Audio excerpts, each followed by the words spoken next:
Raise your fist in the air. All right. Raise your fist in the air. Raise your fist in the air. Raise your fist in the air. Raise your fist in the air. Okay. Raise your fist in the air. Raise your fist in the air. Raise your fist in the air. Sa nama je danas, Bradarić. sa nama je Bradarić. jutros je došao čovjek čak. Dino Bradarić prvi put. Kreće. Sa nama je danas u gostima Dino Bradarić, na Instagramu Dino koji tetovira, moj veliki prijatelj. Pozdrav Dino. Pozdrav. Šta ima? Pa dobro sam, hvala na pitanju, dobro sam. Hvala ti. Hvala ti što si došao. Hvala, bolje vas našao. Hvala. Pričat ćemo o tvojim početcima tetoviranja, kako gledaš na tetoviranje i tvom stilu, o svemu. Pa evo možda je najbolje da počnemo od početka nekog, kako je počelo. Ja se sjećam dobro i kad si ti počinio i tako dalje, ali hajde da krenemo možda tako. Bio ovako, pa sad da krenemo od početka. Kako je to sve počelo, to je neki baš čudan, neobičan, u najmanju ruku, neobičan put. Znači, ja u najmanjim snoma nisam razmišljao znači, da ću se baviti ovim. Znači, tetoviranje nikad, ni u jednom momentu. Meni, hajmo reći, nije bilo na kraju pameti uopšte u životu, u konceptu života. Studirao sam 2 fakulteta, išao sam političke nauke na pravni fakultet, pronalazio sam se, tražio sam se. Međutim, u tom periodu života, kako već ide, svi imamo te neke svoje faze, životne periode. Tako isto sam bio zaljubljen, imao sam djevojku neku koju sam puno volio, to je bila neka ljubav koju sam glorifikovao u svojoj glavi. I uglavnom došli smo do jednog momenta, pa da, tako ispada sada, ali to mi je, znači, to je bio, znači, taj ključni moment koji mene na kraju krajeva doveo do tog da ja počnem da tetoviram, da skratim priču, ta ista djevojka, nije vjerovala u mene, mislila da od mene nema ništa, da neće nikad ništa postići. Ja sam rekao, imam želje, ja sam se rodio s talentom za crtanja. Znači, crtat znam, to znam 100%, s tim sam rođen, kod dijete sam u osnovnoj školi, vodili smo na sekcije, prepoznao se to iz likovnih sekcija, šta, kako. Slao su me na ta takmičenja, tu sam, kaže, crtao se bilje, dobije Milku, u osnovnoj školi, pa ti ima gunč, tako, to su bile te neke simpatične stvari. I uglavnom znao sam crtat. I onda jedan dan, nakon što se, nakon što je krenula ta moja, ta moja odiseja sa tom istom djevojkom, kako god da je nazovem, da se ruši, da ta sva stvar se lomi, ja sam toj djevojci rekao da ću da počnem tetovirati. A ja sam specifičan lik, znači imam to u sebi, mislim, tako funkcionišem. Meni su potrebne neke stvari da me angažuju, da radim naporno, da se pokrenem i da budem aktivan u svemu, znači, što radim. Tako da to njeno, znači, to je za taj moment, mislim, da sad pričam, ja sam posvetio vrijeme toj osobi, ali to je tako, ja moram to iznijeti, da je to iniciralo to da ja počnem da tetoviram. Ona je mene samo pogledala onako beznačajno i rekla, ti da tetoviraš. Mene to toliko povrijedilo, znači da sam ja u tom momentu znao da je među nama gotovo, ali ja ću da tetoviram. I sad ćeš da vidiš da ću da tetoviram. I to isto tetoviranje me dovelo, evo sad, gdje sam da sam doživio par situacija, da odem na tu istu konvenciju, da se takmičim, da dođem bukvalno, hajmo reći, nespreman, što malo nije, kad bi tako posmatrao, to je malo neprofesionalno od mene. Ali ja sam tu došao čisto da vidim gdje sam, šta sam. Pripremio sam 3 rada, radio sam sve 3 rada, dobio sam 2 nagrade. Znači, to je za mene bilo top, jer ja sam zazirao od toga ko su ti ljudi, kako rade, svi mi znamo kakva je ta scena. Po meni jedino Srbija ima tu neku ozbiljnu scenu, ne znam, ima tu još par ljudi, Makedonija, Srbija, tako to neće sada da ne imenim sviju, koji peglaju svoj posao. I vidio sam da postoji to i da je to dostižno, što vidimo na Instagramu, što vidimo na internetu, da je pola tih radova, da kvalitet rada, ne ispadne da se ja hvalim, ali kvalitet mog rada i meni sličnih artista ne odudara ništa više od rada i artista sa zapada. Ljudi obično kažu, znaš, kao ja radio van tetovažu. Pa zapitaj se artista koji je dobar, on ima bazu u svom gradu. Sad je u Balkanu došlo doba da jednostavno ne moraš nigdje ići na zapad da bi dobio... Da, baš tako. I meni je zbog tog, znači, drago, mislim, to je meni dalo ambiciju da radim, da se trudim, da napredujem. Jer znam da od ovog posla se može napraviti puno ukoliko sam ja predan, odgovoran i ukoliko dam svu svoju energiju usmjerim u to. I vrlo je teško, ljudi ne shvataju, misle da je tetoviranje, kad gledaju ljudi sa strane koji ne doživljavaju na način koji mi proživljavamo i doživljavamo, mi u stvari živimo taj tatu, to je naš lifestyle. Znači, da bi bili zdravi, mislim, kad pogleda, niko ne gleda iz te prizme gledišta, znači koliko to taj posao utiče, evo, na primjer, na zdravlje. Da. Srce pumpa 4 litra krvi u minuti, ti sjediš u nekom položaju koji je najbliži fetus položaju u kojem je ljudsko tijelo... Zgrbljenom. Da, zgrbljenom položaju u kojem je ljudsko tijelo isključivo prilikom nošenja utrob majke, šta li već, ja izlazim, ja provodim znači 6, 7, 8, 9, 10 sati u tom istom položaju, gdje su moji krvni sudovi opterećeni, srce, da ne pričam sad sve to u kompletu, oči stradaju, leđa, sve to ide i mi se trošimo, mi smo potrošna roba. I kad to čovjek shvati u ovom poslu, da ti moraš da se ističeš, da moraš u sebe da ulažeš, znači ja poštujem određene artiste iz ove sfere. Kad sam se odlučio na ozbiljno tetoviranje, to je počelo unazad, iskreno da kažem, 4 godine, kada sam pristupio timu tetoviračnice sa Šeksom, Ervinom, Harisom, Viktorom u to vrijeme, znači sad se normalno, s vremenom kako prolazi vrijeme, mijenja malo i tim, dolaze neki novi ljudi, neki odlaze, tako da, to je život. Tad sam shvatio da imam potencijal i da ja isto tako mogu doprijeti do te svjetske scene. E sad, razlika od nekim stvarima kojim smo mi zakinuti u odnosu na artiste sa zapada je ta što te iste tetovaže, bez obzira na njihov kvalitet, nisu isto plaćene. Tako da dosta artista u ovom svijetu koji nisu možda na nivou, ne znam, neću reći u svom nivou, kakav ja je nivo, ja sam to tek počeo, ja imam svoje idole, ne znam, da nazovem tako idole, Ivana Eksera, ovog, onog, ne znam, ima tu dosta ljudi, ne znam, Adam Lakimi, to su ljudi sa te tu scene koji raznose, koji peru radve, znači, to je top, imamo Banja Luku. Znači, Banja Luča, ne znam... Ma da ni ne nabrajim, ima im stvarno puno. Da, od Acije, Gabovice, ne znam... Puno im ima. Do Jagodića, ti su momci, na primjer, meni otvorili taj, hajmo reći, prozor u svijest šta ja mogu napraviti. Da jednostavno vjerujem u sebe da radim i da ne odustajem od toga. Jednostavno moraš biti fokusiran, predan, da bi dostigao to što želiš. I ljudi to ne razumiju. Ovo se mora živjeti. Mora se non stop crtati, mora se ulagati opremu u materijal i raditi se predano, danonoćno da bi došlo do tih rezultata. E sad, neki to po meni to nije ispravno, pokušavaju znači da to sve nadokrade kroz fotoaparate, CPL filtere i slično, svi mi to koristimo. Ja sam nedavno počeo koristiti taj CPL, pa sam muku mučio s lampom, jer ne znam kako da taj CPL uopšte kontroliše taj stop svjetla, pa su mi to objašnjavale kolege, uzmiješ LED lampu, nalijepiš film foliju, kako se već zove za sad u banku. Do nabrijavanja.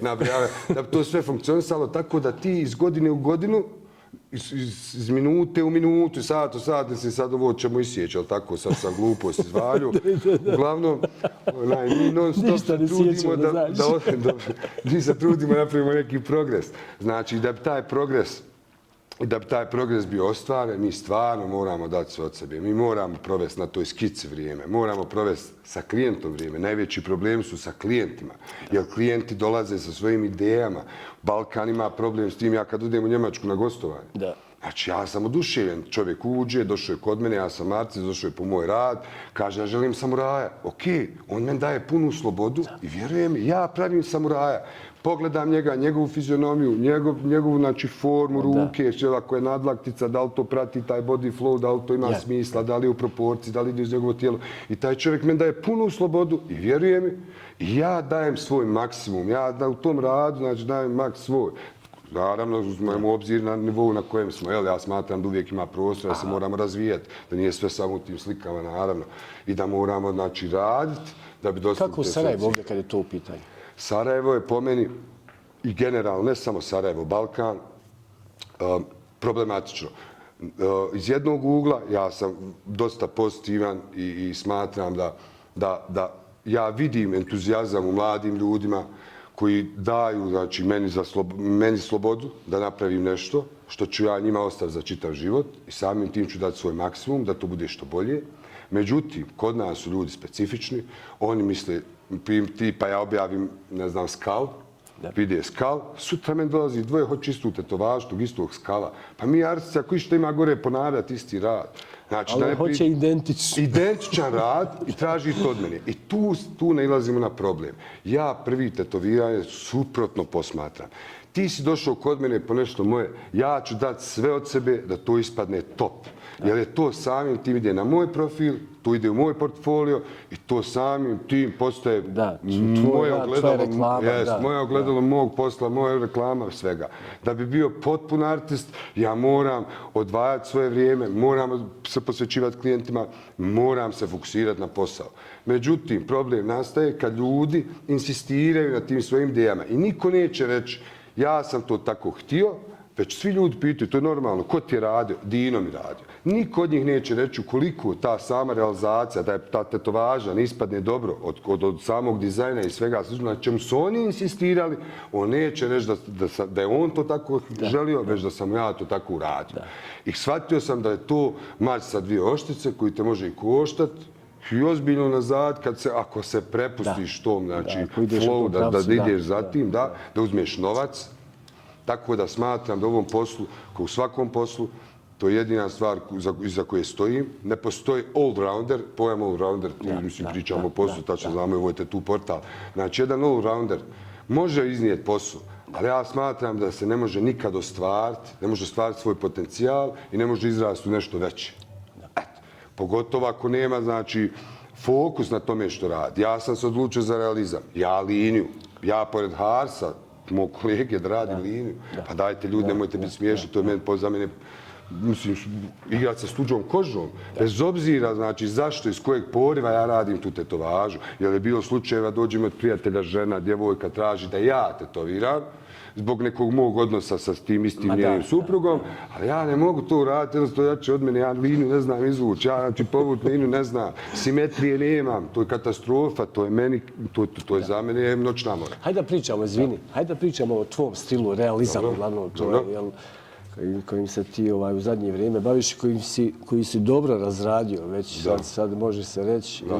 Ja dobro pratim tvoj rad i... Smatram da još to nije ni blizu. Da, ja pratim tvoj rad zadnjih godina i puno se popravi. U stvari, svake godine vidim da Dino sve bolje i bolje radove radi i čestitam te na tom jer vidim da učiš kroz to i da napreduješ. Cijela iskreno na tome, ja posmatram to, vidi, od svakog mi možemo nešto da naučimo. Ja sam non stop u kontaktu s kolegama, razmjenjujemo mišljenja, razmjenjujemo, pričamo jedni drugima stvari iz naših samih tih zaključaka tokom procesa samog tetoviranja do kojih mi dolazimo. Tipa sjenću u jednom pravcu, sjenću svim pravcima, imat ćeš gušću sjenu. To mi je baš jedan kolega nedavno rekao i to sam isprobao i radim, mislim, ima smisla kad se radi s dinamikom, naravno. I smatram da taj isti realizam ima potencijal, smatram da je dosta kompleksniji za raditi, jer čovjek da bi radio realizam mora znat crtati, mora imati osjećaj za to, mora poznavati umjetnost. Ja, na primjer, nisam školovan, ja sam završio gimnaziju, ali su moje kolege, Šeks, Jasmin Šehović, Ervine Vesinjac, koji tako Ervine isto napustio akademiju, ali kažem, dosta su me uputili šta je ekspozicija, šta je svjetlo, kako se nas vada, koja je forma, ne znam, evo, ti moraš poznavati anatomiju. Ako radimo portret, moraš poznavati anatomiju lica, kako šta funkcioniše, na koji način ćeš dobiti određene stvari. Tako da, što se realizma tiče, smatram da je sve koliko se potrudiš. Ništa više, jer mi svi imamo tu istu opremu dostupnu, imamo otprilike neki set igala koji koristimo i on puno ne odudara od arsta do arsta. Znači sve do to koliko ja utrošim svog vremena i tog samog elana u realizaciju samog tog rada. Znači, to je najbitnije. Učenje, treningi. Jeste. Jer ja, evo, banalizujem stvar. Ako ti naučiš taj pokret rukom, kako pegla tu kožu, kako dobiti tu smooth sjenu, takozvanu, ti znači si skonto kako to funkcioniše. Sad je na tebi... Kako ćeš to napakovati sve? Da, naravno. Kako ćeš sve to napakovati u jedan rad za kruž tu cjelinu. Znači, sad jedino kažem u realizmu što mi se ne sviđa, što ljudi uporno forsiraju neke stvari koje vide svana. Ono tipa, hoću sat, ruža, mora biti kompas. Mislim, ljudi moji primjer, ja sam ovdje jedan primjer koji sam jednom prilikom na poslova, ja sam tetovirao, moj kolega je tetovirao i sad su tu bili neki klijenti iz ja mislim da su bili Englezi, slagačno, ne znam, Škotske, ajde. Ljudi su tetovirali, sad jedan moj klijent u tome prokomentarsao tu djevojku koja se tetovirala i ona se imala korenč. Što on meni govori, ono, u smislu, malo se razglupa, kad začuje šta će kornjač, ono, mislim. Tu mi vidimo tu ograničenost, to je zatvorenu, pa zar mora biti? Evo, sidro, jel kao sidro, jel, je kao motiv, uvijek se vraćaš kući, znaš da to sidro je sinonim za to, ima tu težinu. A šta kornjača ne nosi kuć na svojim leđima, jel? Puž isto ne nosi kuć na svojim leđima. Ali na Balkanu, da ti staviš kornjaču na sebe i da, naravno, daš joj tu simboliku, to je meni van svake pameti, znači da se ograničavamo. Kod nas ljudi hoće svoju kuću i broj na kući koji piše da bi to kao ovo je moja kuća. Ma mislim, halo ljudi, otvorite, mislim, sam volim Boga, eto, da se samo otvori ta svijest, da pogledamo na stvari iz drugog ugla, da smo mi ti koji dajemo tetovaži značenje. Priča koja stoji iza svake tetovaže je lično samo naša priča. Kad se to, znači, shvati, moći ćemo tetovirati motive kao što ljudi tetoviraju na zapadu, bit ćemo otvoreni za to i bit će prosperitet, bar ja smatram da će biti prosperitet. Jer toliko dobrih artista ima koji moraju tražiti svoju sreću van ove države, da bi taj svoj rad prezentovali. Jer ovdje ljudi baš i nemaju. Najveći je problem što generalno ljudi nemaju osjećaj za lijepo. Jer ne vide razliku između premium rada, prosječnog rada i ajmo reći rada koji pada ispod tog prosjeka. Mislim, svi smo mi svjesni da toga postoji. Šta je dobro, šta je baš dobro. Jeste. Jer ljudi sami po sebi ne mogu da naprave tu diferencijaciju šta je dobro, šta nije. A ne daju nama slobodu da mu ja kažem šta, da dam sugestiju. Ne da ja njega nagovaram da ja tetoviram šta ja želim. Došao, zdaješ pare, okej, ja to poštujem s klijentom. Ali pruži mi slobodu, ako nešto ne ide, pa uvaži moj savjet, ako ništa uzmi to u obzir. Ali ne, kod nas ljudi tvrdoglavi, ne kažem kako su mlađe generacije, kako dolaze, kako su to dobro, nisu svi opet, ali... Naravno, neću ja generalizujem, ja sad malo za stvar, sve u jedan koš stavljati, neću. Eto, tako da smatram da samo nadam se da će se to promijeniti, ta svijest, da ćemo imati, ja sam artist. Koja je razlika između mene kao artista i evo Molera u tom slučaju? Ako on mene odabrao ili vidio moje radove, ja dobro baratam iglom, znači pristup kompletan treba da se mijenja. Ti dolaziš kod mene kao da ja tebi krećim stan i naređuješ mi šta ću raditi. Izvini, kod mene to ne može. Kod mene se svako ne može tetovirati. Kažu arogantan ovako, onako, to jesam i ne može, neću da radim gluposti, smatram da ne može.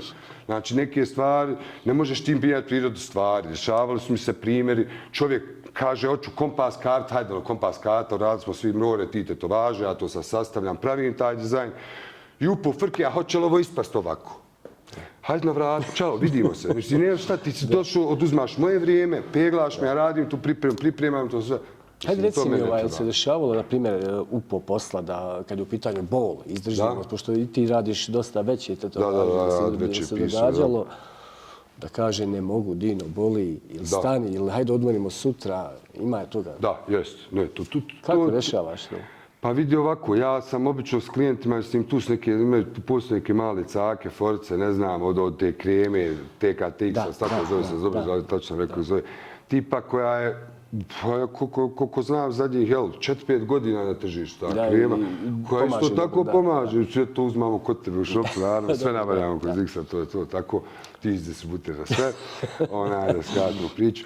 I tako rješavamo, ne znam, ima neka opcija da se da neki brufen ili nešto tipa da se produži to ako smo došli do nekog sata koji je krucijalan. Da malo ublažiš bol, da kažeš. Idem na to da je klijent naspavan, da je jeo, da je dobro pio, da je u njegovom organizmu, hajmo reći, neki balans, savršena situacija, da istrpi taj neki session koji traje 5-6, nekad 7-8 sati, zavisi sve od kompleksnosti motiva.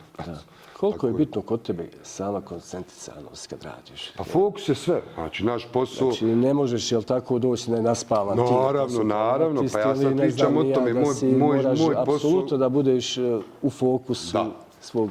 Ja, na primjer, lično, ne znam, idem u teretanu, treniram, održavam se zdravim, izbjegavam kafanu, izbjegavam stvari, sve koje su destruktivne po mene i po moj razvoj. Jer smo sad evo došli do nečega, ako uzmemo, ako banalizimo stvari, uzmemo u obzir da sam ja sad tu i da dajem taj isti intervju zbog toga što radim, to znači da sam donekli uspio. Sad koje su moje ambicije, to, mislim, to je individualno do sobe. Ali vam se dopada sama ta priča i veselim se tome što dolazi. Znači, to iskreno, tako kad posmatram ovo sve, znači ima u tom nešto i volio bi da i drugi vide, da prepoznaju to i dosta je stvari u ovom poslu koje te čine artistom.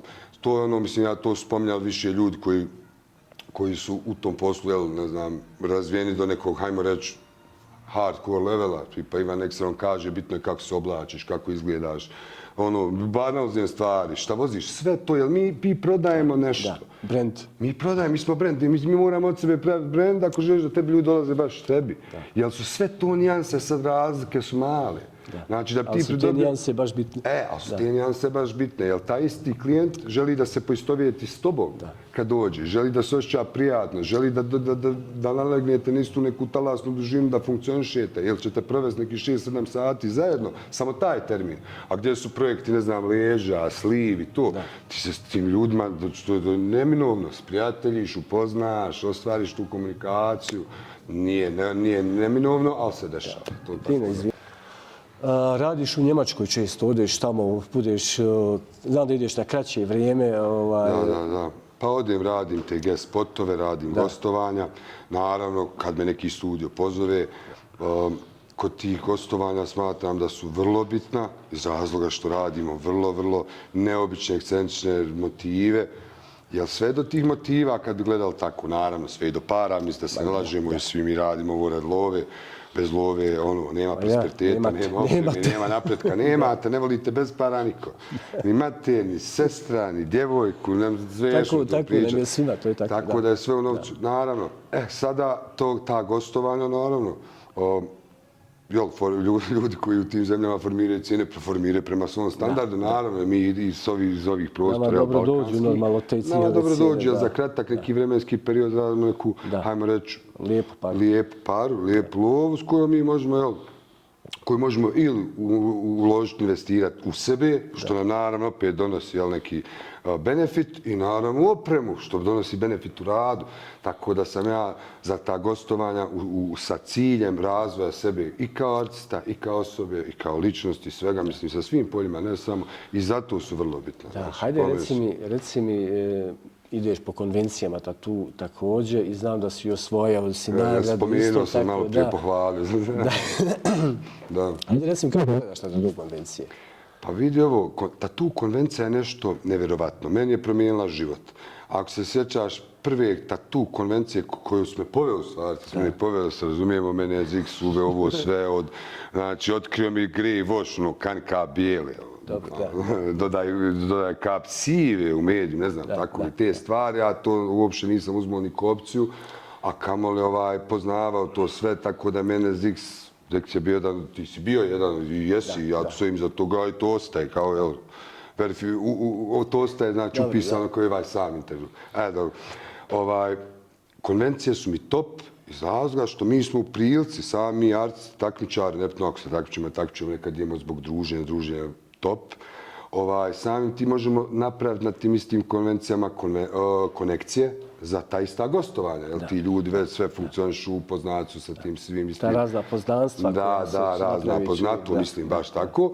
A druga stvar, za razvoj artiste. Imaš priliku, ja sam dobio priliku od tog momenta, smatram da se može ovo primijeniti, onda sam dobio sa priliku Ivan Eksera da gledam dok radi, stajao sam za čovjeka nekih 7 sati, jer njegov session traje, ne znam, 7, 8, 9, 10 sati, ne koliko je potrebno da ta slika bude perfektna. Jel, smatram sad perfektno. I jednostavno dosta se može pokupiti i znanja i gledanje. Tek sam tad shvatio da postoji drugi pristup tetoviranju, način, od voltaže, pakovanja boje, grejoša, miksa, sve to ima svoje. Znači, dosta artista, primjer, radi ovaj posao, ne poznaje samu suštinu, materiju, ne poznaje, pričam s artistima, ja kažem igla 0,35, igla 0,30, 0,25, ljudi me gledaju. Da, njemu je sve isto. Njemu je sve isto, on ne razumije, znači, kako to funkcioniše, kamo šta drugo. I onda je vrlo teško raditi s tim ljudima i obično takvi artisti pljuju konvencije, kao nemaju ništa reći o tome, kao šta ću ja ići tamo, ja nekom, to sve je ego. Ja smatram u ovom poslu najbitnije dozvoliti sebi da se oslobodiš ega i da si otvoren za informacije i za razvoj sebe kao artista. Ne mogu ja doći tamo reći kakav on, ja sam bolji, mislim, to je smiješno. To je smiješno, sam se tako vodio, ne bi napredovao. Znači, meni je drago da mi dođe kolega i pošalje, na primjer, ja objavim sliku. Ja sam prestao u zadnje vrijeme, za 2 godine, ja sam prestao gledati ko to lajka. Svi mi gledamo lajkove, tu našu popraćenost medijsku, da li smo taj rad iznijeli po lajkoma, možemo reći, je li taj rad dobar ili loš. Ali, na primjer, sad sam to prestao gledati. Jer puno je toga na internetu se promoviše, dosta je tih slika koje su daleko od realnosti. Niko ne gleda te hilove za rast, niko ne gleda za rast. Za rast je meni najbitniji. Nije bitno ono što sad tek uradio u sliku. Što je u stvari ostalo, stvarno. Šta je ono što je ostalo, šta je ono što će se nositi, da li to blijedi, da li to stoji na koži. To je to ono što se traži, da ta tetovaža kao sam proizvod bude konačan i bude u toj mjeri kvalitetan da ne treba nikakva korekcija, kamoli popravljanje. Jer znate onu priču tipa dođi zajedno 10 godina stara tetovaža, treba je ponoviti. Ma ne treba ništa ponoviti ako je dobro urađeno. Da. Baš to htio sam te pitati, kad uradiš tetovažu i ona normalno nije gotova dok ne zaraste, baš to što ti kažeš, kako ti svom klijentu to sve pa ovako objasniš da je čuva ili tako dalje, pošto ima ljudi kaže ti mu objasniš sve, na jedno uho ušlo, na drugo izašlo i svašta se događa. Tako ja volim, na primjer, da ostanem u kontaktu s klijentima i uvijek svakom klijentu naglasim za jedno 2 sedmice, mjesec, 15, 20 dana, znači nebitno sad parafrizijam, je potrebno dođeš da vidim tu tetovažu, kako je zarasla, kakav je taj hil, treba nešto dotirati, ne znam, desi se, ne znam, u nemaru održavanja, da ta ista tetovaža, ja to kažem, zapekne. Da se skori ta ista tinta, da prilikom zacjeljivanja otpadne. Da, povuče sa sobom. I sa sobom povuče, ostavi trag, ožiljak, znači to je loše napakovana boja, znači to može biti do klijenta, isto tako može biti do artista, da je negdje previše išao, previše penetrirao iglom, jer samo tetoviranje invazivan proces, ako idemo previše iglom, možemo oštetiti kožu. Znači, ovo je ozbiljna odgovorna stvar. Zato mi nisu jasni artisti koji uzme da rade sve. Znači, ti nisi normalan. Ti, znači, samim tim pišaš, evo i po meni, i po kolegama koji rade linework, blackboard, otrač, koji se specijaliziraju za jedan pravac. Znači, to je za mene, i samo se ne poistovjećujem sa tim ljudima, jer niko ne daje za pravo da bude, mislim, daje mu za pravo da bude šta god on hoće, ja mogu se uzeti sjekru, cijepa drva, biti vrosjeća, to je moja stvar. Ali to što ti imaš mašinu, za tetoviranje, adapter, klipkord, sve ostalo, ne čini tebe tetu majstorom. Znači da se razumijemo, pokaži neki bar progres, otiđi na konvenciju, pokaži to svima. Kad ti dobiješ, na primjer, od kolega, meni je najviše to znači, sad u Sloveniji izađu konvenciji koju sam te 2 nagrade osvojio, nije to sad nešto, ja smatram da je to samo početak, da ti treba najbolje da dođe. To imponuje i za rad i za sve. Da, ali dosta mi je značilo, ne znam, kad jedan, ne znam, pedi sjedi u žiriju i da mi dobru ocenu, to meni je to top. Jer taj isti pedi meni dolo napravio to sve godinama, znači ga pratim njegov rad, on je, znači, sad govoriti malo bolje od peda, nema, to su sve nijanse. On je za mene institucija. On je sve uspio zaokružiti što je vezano za ovaj posao, za ovaj biznis. Ovo je jedan biznis. Znači, od svega ovoga treba izvući, po meni, iz svega ovoga treba izvući jedan zaključak da je ovo jedna industrija, da ti kao jedna individua moraš raditi na sebi, na svom stilu, na svom poslu, na svom radu i ulagati kontinuirano u sebe da bi postao jedan kvalitetan artist, tako isto se vraćam ono što sam malo prije spomenuo, da mora s klijentima održavati kontakt. Pitao si me već tog održavanja, ja sedim s teme na teme, tako mozak funkcioniše, ali hoću reći, eto, to održavanje. Ja kažem ljudima, meni mazao sam. Ja kad vidim, na primjer, da je tetovaža loše održavana i slično, ja znam tačno do koga je to, šta je, kako je. I onda on mi kaže mazao sam. A kad me se je pravo prije mazanja? Nisam. Pa šta smo dobili u trljavost, iste toksine? Ja ne znam ni kako se zove krema. Da, ti si u stvari u trljavost iste toksine koje tijelo ispušta kroz noj. Mislim, šta smo napravili? I ti ljudi kad preskoče taj aftercare, mislim, ako tako, jer ta tetovaža je do kraja života. I kod nas ljudi imaju problem, bar u Bosni, što nemaju svijest o tom da će to gledati njihovi roditelji, unuci. Znači da će to biti dok su oni hode ovom planetom, to će biti tu i svi će to moći vidjeti. Ali nemaju nekako ljudi tu svijest. Misle tek tako. Mislim, radi mi se za cover up. Možda su ovo, konto sam ovo i pošaljem, znači, lava koji je sav u highlightu, kontrast koji je svijetao sam po sebi kao motiv, na crnu kocku on bi lava. Pa ne može to tako, ne poznajete to, ne poznajete tetoviranje, ne poznajete samštinu i dolaziš meni. I onda ako ga ja odbijem, kao ja sam arogantan, ali on nije svjestan nemogućnost realizacije tog istog projekta. A ne daje meni slobodu da vam ponudim nešto što će mu stvarno pomoći da ne nosi tu škrabotu na svojoj koži. Primjer radi kad je pitanje taj istih kavera. On bi recimo lava, ali nekako da je to 3 centa.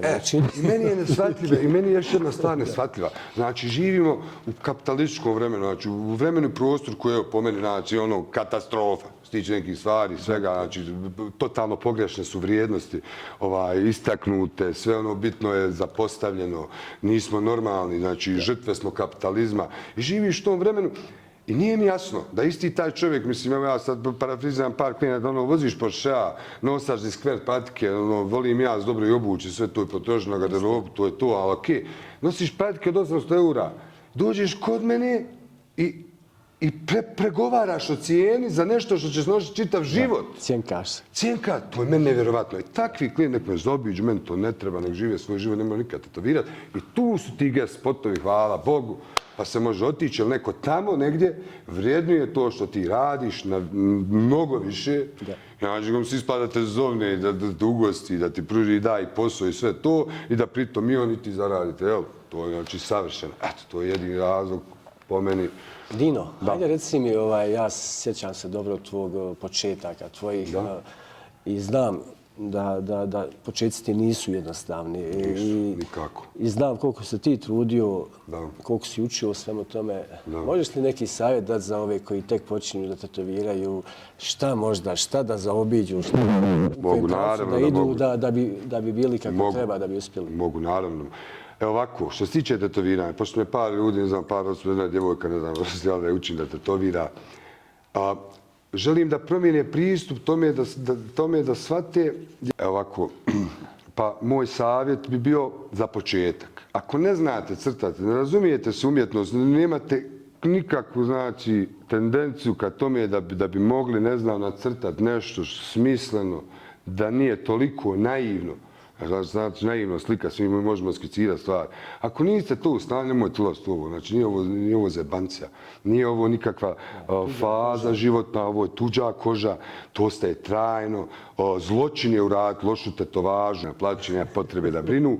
Znači, kogod se osjeća da je uskraćen za dobru tetovažu, nek dođe kod mene, rado ću mu uraditi cover up, popraviti to, naravno, jel, taj klijent dok je živ nosi moj rad, sve to, ta sva priča se veže kako za mene, tako i za njega. I smatram da niko od ljudi koji žele u ovo da uđu ne bi trebalo to da ulaze, tek tako ako nemaju, znači nemaju talent, ne znaju crtati, ili smatraju, jer dosta njih kreće u to kao neku fazu životnu, ja sam to probao, ja sam to radio, da imaš da ispričaš neko iskustvo. Pa ni meni niko vjerovao. Znači ja ovo radim, evo 2015. godine sam krenuo, kad sam prvi put ušao, znači kod svojih kolega u shop, tada nismo bili kolege, sada zajedno radimo, ono ljudi su mi se smijali. Pa meni su se ljudi smijali redom, jer niko nije vjerovao. Pa meni je to, na primjer, bilo već imperativ da napravim nešto. Što je meni bio kik. To me ne guralo naprijed, čisto da im pokažem da to nije tako. Zašto me podcjenjivati? Zašto ograničavati? Zašto misli da ja nisam dovoljno vrijedan da nešto postignem? Pa to meni van svake pamet.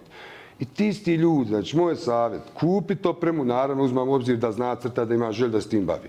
Kupiti opremu, uzeti kožu, vježbati, naravno kožu, kažem umjetnu kožu, pa vježbati neko vrijeme, dolaziti u studio, pokazati da te stalo to naučiš. Evo ja lično pozivam svakog ko misli da je sposoban, evo ja ga pozivam da dođe, ja ću rado izaći u susret, pokazati mu sve, kako igle funkcionišu, kako funkcionišu oprema, šta je potrebno, koji su uslovi od sterilizacije do ovog, da bi se sve to realiziralo bez ikakve štete, što po klijenta, što po posao, naravno, evo po karijeru.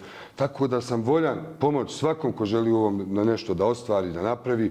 Kroz posao sam upoznao još par momaka, ne znam, od Vedrana malog, koji ti ta grafite, do Sablje. To su momci koji su krenuli u to i koji idu i kojima ide dobro, koji će tek da ostvare svoj, znači, potencijal. U svakom slučaju treba dobrog rada. Dobrog rada i rada i da se posvijetiš tome, da uzmeš da crtaš. Ako hoćeš realizam, već da ima dosta njih kad želim da radim realizam. Realizam je najteži generalno, znači moraš... Rezultat mora doći. Rezultat neće izostati, ali se mora raditi, truditi. Po meni nije normalno, želiš da tetoviraš, a nisi tu 24 sata u studiju. To je nemoguće. To su dvije, znači, različite stvari. Ne možeš to želit, a ne bi tu. Znači, odmah neko odustane svaki taj, jer ja znam koliko sam to želio, znam kako sam krenuo, gdje sam radio, u kakvim uslovima, znam, desilo se tipa, tada sam napustio taj studio u Rasnom, prvi to studio koji sam imao, kad mi ušao klijent, sam pogledao gdje tetoviram izašao. I kad se sjetiš toga i znaš da nisi bio mogućnost da sebi priuštiš jednu stolicu, krevet, stolicu, kako hoćeš, station, ne znam, sad smo se napucali ovo, nedavno smo uzeli stolice od tebe. Hoću reći, kad nemaš tu mogućnost, osjećaj, te su mi stvari smetali, to me najviše pogodilo, što nisam mogućnost, znači u tom momentu nekom financijskom da iznesem to što radim, da pokažem koliko mi je stalo, koje sam mogućnost, koju želju imam i poriv da uspijem u tome. I to mi je jedino žao bilo tako što sam živio par tih neugodnih situacija, tipa da neko tvoj rad ocjenjuje kroz sam prostor kojem boraviš, što sam naravno sada, sve da je to dosta bitno. Mislim, vidite, svi mi kad uđemo negdje, prvi dojam je najbitniji. Taj dojam koji mi ostavljamo, znači kao što smo pričali o artistu, prvi dojam koji ostavlja, ako vodi neki nesređen život i ovo i ono, mislim, kaska tu i povjerenje i slično. Tako i u tome, da. Da te pitam još jedno pitanje. Čime bi se bavio da se ne baviš tetoviranjem? Jesi razmišljao nekako? Da se ne bavim tetoviranjem? To ne bi znao. Jer ni ovo nisam razmišljao, ni o ovome. Ovo je samo došlo. I ja sam osoba koja je... Jel imaš neke hobije, izvini? Hobije. Pa imam, mislim, teretana, ne znam, volim Instagram. Nešto to mi je hobi, to mi uzma vrijeme, pa ja provedim weekly report, kog sam proveo na ekranu, sjebijem se, mogu reći da mi je to hobi. Ode mi život. Da, ode mi život. Imam tih, nekih hobija, ne znam, uglavnom teretana je ta zdrav život i to gledam, mislim, koliko toliko ne vidi se sad na meni, sad ću tek u trening, tako da, sad sam sad se dovodim do toga, da. To je to. Dino, hvala ti puno za ovaj razgovor. Hvala tebi, Zile. Ovo mi je prvi intervju, tako da, valjda je okej prošlo. Hvala ti, mislim, nadam se da ću imati priliku da pokažem što mogu i negdje drugo, da će neko i drugi vidjeti ovo. Hvala ti, Zile, hvala ti puno. Hvala tebi. Vidimo se, Zile. Eto. Raise your fist in the air. All right. Raise your fist in the air.